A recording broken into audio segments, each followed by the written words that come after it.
ગુજરાતનો પ્રદેશ ભૌગોલિક રીતે એમ કહેવાય છે કે જ્વાળામુખીના લાવામાંથી બન્યો છે। આખા ગુજરાતની ભૂમિ રચના પર્વતમાંથી નીકળેલા જ્વાળામુખીના લાવાથી થઈ હોવાનું ખગોળ નિષ્ણાંતોનું કહેવું છે। આના કારણે જ ગુજરાતનું રાજકારણ પણ હંમેશા લાવાની જેમ ગરમાગરમ રહેતું હોય છે। કેન્દ્રીય ગૃહપ્રધાન અમિત શાહની તાજેતરમાં જ યોજાયેલી નિયમિત મુલાકાતોએ રાજ્યના રાજકારણમાં નવા જૂની એંધાણ સર્જ્યા।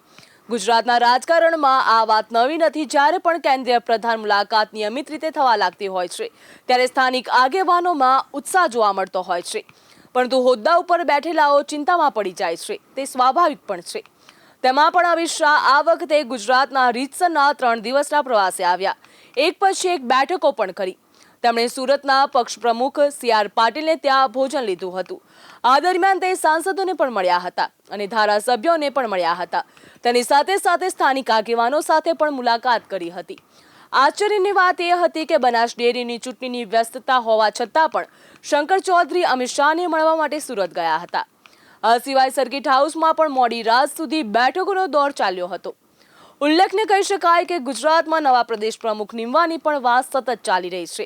તેની સાથે પક્ષમાં આંતરિક અસંતોષનું વાતાવરણ પણ જોવા મળી રહ્યું। સહકારી ક્ષેત્રની ચૂંટણીમાં ઉડીને આંખે વળગતું હતું, તો આ બધાના પગલે અમિત શાહના આગમને અટકળોનું બજાર પણ ગરમાવી દીધું।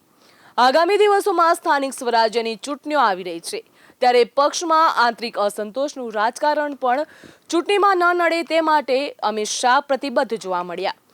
આ ઉપરાંત ગુજરાતના પક્ષ પ્રમુખ તરીકે નવા પ્રમુખ કોને નીમવા માટે તેને લઈને પણ અટકળોનું બજાર ગરમ છે। તેથી અમિત શાહની મુલાકાત આંતરિક અસંતોષ ખાળવા ઉપરાંત નવા પક્ષ પ્રમુખ માટે સેન્સ લેવાની પ્રક્રિયા પણ હોઈ શકે છે। પક્ષમાં હાલ પ્રવર્તતા જૂથવાદ અને આંતરિક અસંતોષને ખાળવા માટે અમિત શાહ સાંસદો અને ધારાસભ્યો સાથે 1-to-1 મુલાકાત કરી રહ્યા છે।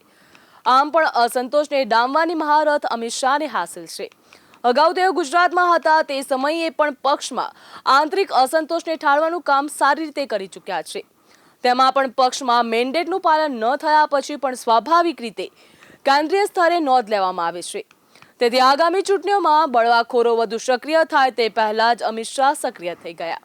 પક્ષના મેન્ડેટના અનાદર ઉપરથી તેમણે આગામી સ્થાનિક સ્વરાજની ચૂંટણી પહેલા જ પક્ષની સેન્સ લઈ લીધી। પક્ષમાં જૂથવાદ માંઝા મૂકી રહ્યા છે ત્યારે અમિત શાહ આખા પક્ષને લાઈન દોરી ઉપર લાવવાની જવાબદારી ઉપાડી લીધી। પક્ષની શિસ્ત લીરે લીરા ઉડવા લાગ્યા ત્યારે અમિત શાહના આગમને પક્ષને શિસ્તમાં લાવવાની એક પ્રક્રિયા તરીકે જોવામાં આવી રહ્યું। ધારાસભ્યો અને સાંસદો તેમના કામ થતા નથી તેવો બળાપો કાઢી રહ્યા છે, તો આ માટે સરકાર સામે જાહેરમાં અસંતોષ પણ વ્યક્ત કર્યો। તેની સાથે એક પછી એક લેટરકાંડ પક્ષમાં થઈ રહ્યા છે, તે બધું કંઈ અમિત શાહથી અજાણતો નથી જ રહ્યું। આના પગલે તેમણે રાજ્યમાં 3 દિવસના ધામા નાખવા જરૂરી સમજ્યા। તે જાણે છે કે ઘણી વખત વાત સાંભળવાથી સમજાવી વધુ અઘરી બનતી હોય છે, તેમજ ગેરસમજો દૂર થતી હોય છે। ક્યાંક સમજાવટથી તો ક્યાંક ભારપૂર્વક વાત કહીને પણ તથા સામદામ દંડભેદની નીતિ અનુસરીને પક્ષને એક લાઈન દોરી ઉપર લઈ આવવા તે પ્રતિબદ્ધ છે। આના પગલે તે ફક્ત સાંસદો, ધારાસભ્ય અને કોર્પોરેટરોને નથી મળ્યા, એવું નથી, તેઓ દરેક લોકોને મળ્યા હતા અને દરેક જિલ્લાના સ્થાનિક આગેવાનો, પક્ષો અને આગેવાનોને પણ મળવાના છે। આ રીતે દરેકને મળીને દરેક વિસ્તારના પક્ષની સ્થિતિનો ક્યાસ કાઢવાના છે। તેના પછી ક્યાં વધારે અસંતોષ છે, ક્યાં શું પ્રશ્નો છે, ધારાસભ્યોને સાંસદોને શું તકલીફો છે, તે બધાની વાતને સાંભળવાના છે। આ ઉપરાંત વહીવટી તંત્રની શિથિલતાનો પણ તેઓ ધ્યાન આપવાના હતા અને સરકાર અને તંત્ર કયા નબળા પડી રહ્યા છે તેની ઉપર પણ તળિયાથી ટોચ સુધીની ચકાસણી કરવાના છે। આટલું મોટું સંગઠન હોય અને તળા અને જૂથવાદ રહેવાના જ। બીજા પક્ષમાં ભાજપમાં આવેલા ભાજપના લાંબા સમયથી રહેનારાઓ વચ્ચે સંઘર્ષ જોવા મળી રહ્યો છે। ટોચની નેતાગીરી તથા બધા વચ્ચે સેતુ બનાવવાનું કામ કરે છે। અસંતોષ સંપૂર્ણપણે દૂર કરવાનું અશક્ય છે, પરંતુ તેના ઉપર પક્ષને નુકસાન ન થાય એટલી હદ સુધી અંકુશમાં તો રાખી શકાય। આમ શાસક પક્ષના પ્રવર્તતા અસંતોષ ઉપર અમિત શાહના સ્વરૂપમાં લગામ લગાવવામાં આવી રહી છે।